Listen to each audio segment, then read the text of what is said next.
Hey you guys, this is Rafael. Hope y'all doing well. It's a great day in Tennessee. Matter of fact, it's been the best 3 weeks of Relic sales I've ever had in my life. And I want to thank you guys for that because you have been fantastic. I might even get a vacation this summer if you guys keep buying stuff. Today we're going to talk about one of the most attractive weapons. It's a little bit pre-Civil War, but a lot of them got pressed into service during the Civil War. It's the gun that was patented by Christian Sharps. Yep, Sharps. You hear that name a lot because he made a very impressive, very deadly weapon.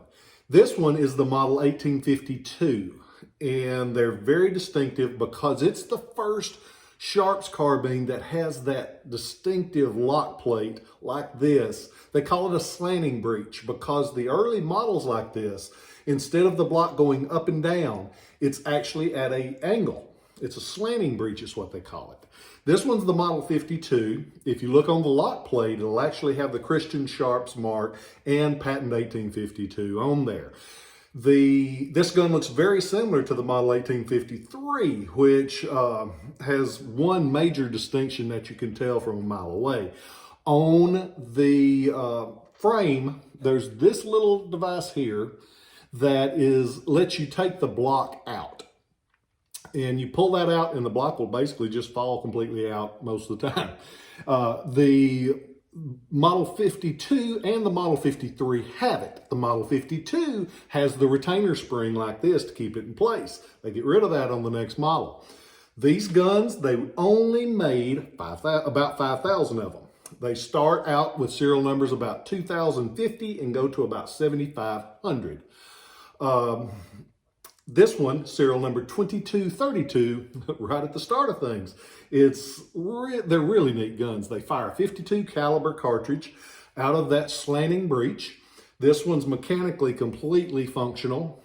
It's very pretty, and a lot of guys will call and say, "Man, can I fire that?" And I said, "You probably can, but I do not recommend it." Because it is 100 and don't make me do math today. It's an old gun, and anytime you fire it, you do run the risk of hurting yourself or others. And so a lot of people do, but I do not recommend it. Go get some feedback on that one. I just don't ever want you to get hurt, whether it's something you buy from me or anybody else. I want you to stay healthy. I enjoy just looking at them on the wall and knowing and reliving in your mind what the history could be on this gun, because this is an early gun. Could have been a little bit of anywhere. They're intended for cavalry use and intended for horseback use. How do we know that? Look at the back of the thing. It's got a great big bar, and that's a saddle ring bar. The ring on the back actually moves. It clips into the saddle or into the shoulder sling, so it wouldn't get lost if you're bouncing on horseback. Very important thing. But they use that great big bar. By the time of the Civil War, they cut it down to a bar about like that. The gun has a full-length barrel, original front sight on the one end. On the back end, we've got that. They used a really wild-looking it's almost like a scoop look to the rear sight like that. Also at the breech of the barrel on this one that you can see, most of the time you can't see it, it's marked Robbins and Lawrence. One of the guys that helped design it, R.S. Lawrence. His name actually shows up on the later sights on the regular Civil War Spencers. Said the wrong thing. Civil War Sharps carbines. The gun, they use a two-piece walnut wood stock on the forestock and the shoulder stock. This one, really pretty. A lot of times they wear out and break. This one's nice all over. One thing that's real distinctive about these guns that makes them really stand out, all that brass. They've got brass for the butt plate. They've got brass for the patch box, which is this part here, like this. It has the brass for the barrel band. Just really pretty. And this one's got a really mellow, like a honey color to the brass. And I like that. That's always been one of my favorite things.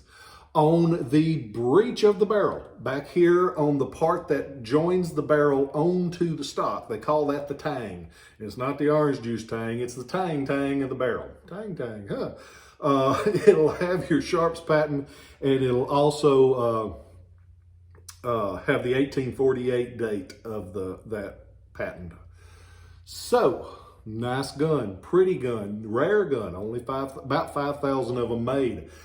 They are very distinctive because this is one of the guns that really gave Christian Sharps traction. It's one of the ones that people realize, hey, this cat knows what he's doing.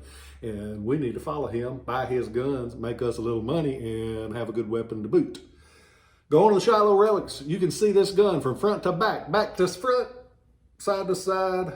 It's all on there. Got pictures of it from about every angle. It's got nice rifling, just a good solid gun.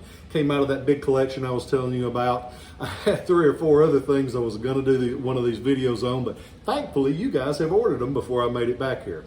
I hope you're all doing well. I hope you're being kind. I always hope you're being kind. I hope that something was brought to my attention yesterday that reminded me of internet rudeness. A lot of people, they get on the internet and they don't mind saying stuff that they don't have to back up. They like to just run their mouth and try to sound like they know what they're talking about. Some of them do, some of them don't. So always take that internet. Don't take what I say as gospel. Go check it out. Go research it. That's okay. That's that's a beautiful thing when you can trust but verify. But a lot of those experts that you see on the internet, they ain't got a clue what they're talking about. A lot of those forums ain't worth the time it takes to read them, because just verify what you're doing. And sorry, that one bothered me yesterday. And a lot of times that stuff doesn't get to me, but it was one of those like, they were just wrong. And they were talking because they didn't know what they were talking about. You cannot be an expert if you saw one 12 years ago in a museum and you've never held one, you've never looked at it up close, you've never been brave enough to step out and buy one and learn. And hey, we make mistakes, but a lot of times, okay, I digress. I hope you guys are well. I hope everything's going in your direction. I hope if you are one of those buttheads on that internet, that everything goes your way and you wise up and you make yourself a better person. Because I know I ain't walked on any water lately. I probably will not start tomorrow, but I try every day. And I hope you do too. Remember to be kind to those people out there, because you never know what they're struggling through. And if you are struggling today, I hope that you have a good day. I hope if you need help, you reach out and get help, because there have been a lot of folks that didn't, that should have. I hope you guys are well. I'm sorry, I'm just on a tangent today. It's been a great day, but it's been an emotional one. I hope you guys are well.